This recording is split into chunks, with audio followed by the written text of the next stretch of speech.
우리가 이대와 신촌을 한번 갔다 왔어요. 날씨가 너무 추워서 다시 사무실로 들어왔고요. 이대와 신촌은 어떤 특징이 있는지 한번 음, 간략하게 설명을 부탁드릴게요. 우선 이대부터. 예. 이대 상권은 말씀드리면 일단 대표적으로 그 대학교 상권이죠. 그리고 이대 상권은 아직까지도 공실이 너무 많습니다. 네. 이대와 신촌을 굳이 비교하자면 이대는 공실이 너무 많고, 많았어요. 그리고 여성 특화된 업종들이 많았죠. 네. 그래서 이때는 과거에는 우리가 보세 의류라든지 아니면 화장품이 대수였다면 요새는 그 형태가 조금 바뀐 업종들이 많이 차지하고 있고 공실은 아직까지 좀 많다라고 음, 지금 상황을 말씀드릴 수 있을 것 같고요. 그리고 신촌 같은 경우에는 신촌은 사실은 공실이 많이 회복이 된 상태예요. 음. 코로나 팬데믹 때 대비해서 공실만 회복이 됐고 연령층은 좀 다양했죠. 네, 네, 다양하기도 하고 이대에 비해서 공실도 많이 없기도 했어요. 그죠. 별로 없었어요. 예. 그리고 업종에 있어서 조금 더 다양한 걸 보실 수 있었죠. 음, F&B 같은 경우에도 사실 뭐 특정 연령에 특화되기보다도 다양하게 이용할 수 있는 업종들이 좀 많았던 걸로 기억이 나요. 네. 그래서 신촌 같은 경우에 좀 다양한 연령들이 이용할 수 있는 업종이 많이 분포돼 있고 공시에도 이대에 비해서는 좀 적은 현황을 보이고 있다라고 좀 네. 정리해서 말씀을 드리고 싶고요. 그리고 상권, 그러니까 두 상권을 사실 좀 비교를 한다고 하면 신촌은 아까 보시기에 유동은 좀 어떻게 비교를 어떻게 보셨나요? 신촌 바로 앞에 역이 있으니까 네, 정말 유동이 많았어요. 그죠, 유동이 많고 앞에 백화점도 있고 이마트도 있었으니까 그렇죠. 큰 건물이 있다 보니까 더 사람들도 많았던 것 같아요. 맞아요. 예. 그래서 이제 말씀 중에 하나가 있었지만, 음, 우리가 보통 상권을 볼 때는 집객시설을 같이 보게 돼 있잖아요. 아마 이론상은 많이 분들은 아실 거예요. 근데 대표적으로 집객시설이 우리가 백화점이 있을 수 있고, 이마트 같은 대형마트들이 있을 수가 있겠죠. 근데 신촌 상권은 두 개 다 있습니다. 음. 이마트도 있고, 현대백화점도 있다 보니까 연령층이 다양하고, 그리고 저가형에 특화되어 있는 브랜드나 업종이 많이 없어요. 그러면 저가형에 특화되어 있는 브랜드는 보세나 아니면 뭐 화장품도 그런 건 아니겠지만 여성 의류 네. 그쪽에 맞춰진 이대가 좀 더 많았던 것 같거든요. 그쵸. 네. 왜냐면 주머니 사정, 소비자를 대상으로 주머니 사정을 파악을 해야 되는 게 맞는 네. 거고, 오히려 아까 그 신촌에서 메가커피라든지 아니 음. 컴포즈 같은 저가형 커피 브랜드를 보신 적 있나요? 아니요. 뭐 스벅이나 그런 건 그죠? 봤는데 생각보다 별로 맞아. 없었어요. 아마 그런 거? 보셨더라도 예. 기억에 안 남으셨을 거예요. 예, 이대는 많이 예, 봤었는데 예. 그러네요. 그죠? 예. 그러니까 우리도 소비자지만 우리가 봤을 때 눈에 밟히지 않는다는 건 그게 음. 주가 아니라는 걸 의미하기도 합니다. 음. 그래서 두 상권을 비교하자면 신촌은 백화점을 중심으로 다양한 연령들이 밀집되어 있는 상권. 네. 그래서 다양한 업종이 들어갈 수 있는 상권. 이대는 대학생들 중심으로 한 특화된 상권. 음. 그렇게 좀 정리해서 볼 수 있을 것 같아요. 그러면 그 상권 자체가 신촌에는 다양한 연령대가 있다고 했는데 그 이유가 또 어떻게 될까요? 신촌은 예. 사실 제가 아까 이대 말씀을 드릴 때 네네. 중심 상권을 꼭 보라고 중심 말씀드렸잖아요. 상권. 네. 신촌에서의 중심은 어디실 것 같아요? 아까 말씀드린 현대백화점이랑 그쵸? 현대백화점 아닐까요? 지하철역 앞에 있는? 그쵸. 네. 현대백화점을 중심으로 현대백화점에서 연세대학교 방면을 가게 되면 네. 연세대학교도 있지만 옆에 세브란스 병원이 있죠. 세브란스 있죠. 그쵸. 세브란스 병원을 가기 위해서는 신촌역에서 걸어가시는 분들이 있을 수밖에 없어요. 아, 그러면 신촌에 있는 현대백화점 중심으로 해서 그 길을 건너갈 수밖에 없는 거죠. 네. 그러면 거기에 중심은 현대백화점이고 현대백화점 중심으로 다양한 연령이 모일 수밖에 없는 구조를 보이고 있습니다. 음, 그래서 주목해야 될 건 가격도 있어요. 보통 뭐 예전 같은 경우에 백화점은 돈 많으신 분들이 이용하는 곳이라고 하지만 요새는 사실 백화점은 모두 다 이용을 하시죠. 그쵸. 응, 요즘은 뭐 다양한 연령층이 그쵸. 많이 이용하니까요. 그만큼 집객력이 더 강화됐다고 저는 볼 수 있을 것 같아요. 음, 그래서 신촌 같은 경우 현대백화점 중심으로 해서 다양한 연령이 모이기 더 쉽지 않을까. 즉 음, 흡입력이 더 좋지 않을까라고 좀 판단하고 있습니다. 음. 그러면 업종도 그렇게 보면 될까요?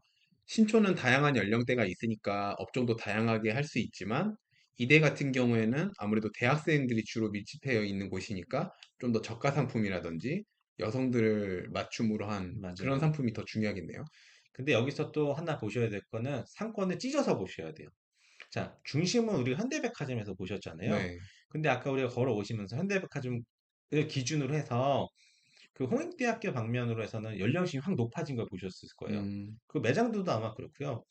근데 우리가 그런 상권을 어덜트 상권이라고 불러요. 네. 그래서 업종을 정할 때, 브랜드를 정할 때, 우리가 젊은 브랜드인데 만약에 그렇게 어덜트, 같은 상권 내에 있지만 어덜트 지역에 젊은 브랜드나 젊은 대상으로 한 업종을 선택했을 때는 매출이 당연히 어려울 수밖에 없겠죠. 음, 그래서 이거는 어떤 업종이 좋다보다 그 상권을 쪼갠 다음에 그 상권에 있는 연령층까지 보신 다음에 업종을 정하셔야 되는 겁니다. 음, 근데 만약에 아까처럼 아까 2대는 제가 업종을 추천해 드렸잖아요.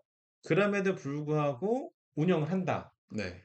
그러면 저는 사실 아까 이제 보셨겠지만 F&B 중에서는 고기로 관련된 F&B는 별로 없었어요.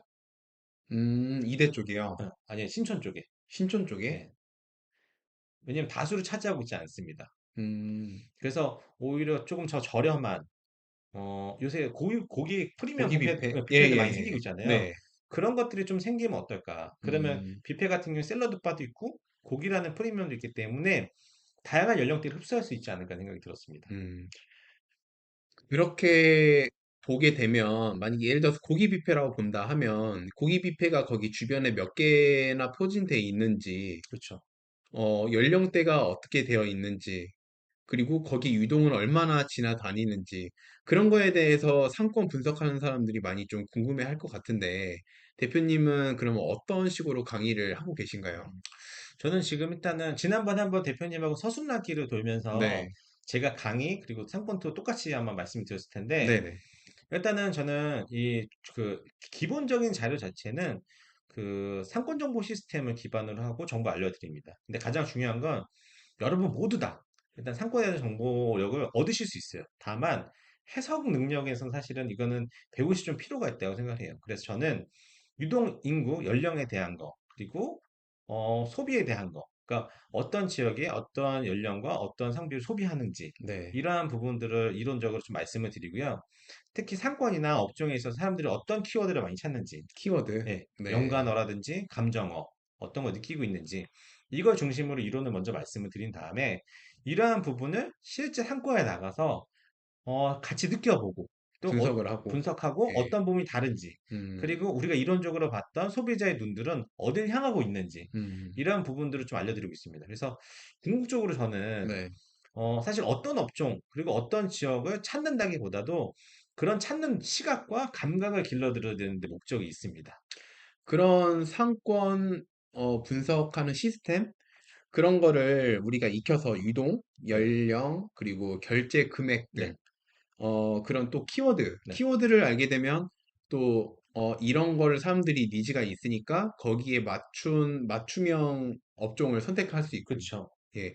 그렇게 되면 일반, 청년 창업자들, 네, 청년 창업자들은 그 기반으로 해서 내가 어떤 사업을 하려고 할 때, 그래도 안전하게 그쵸, 사업을 진행할 수 있고, 그쵸.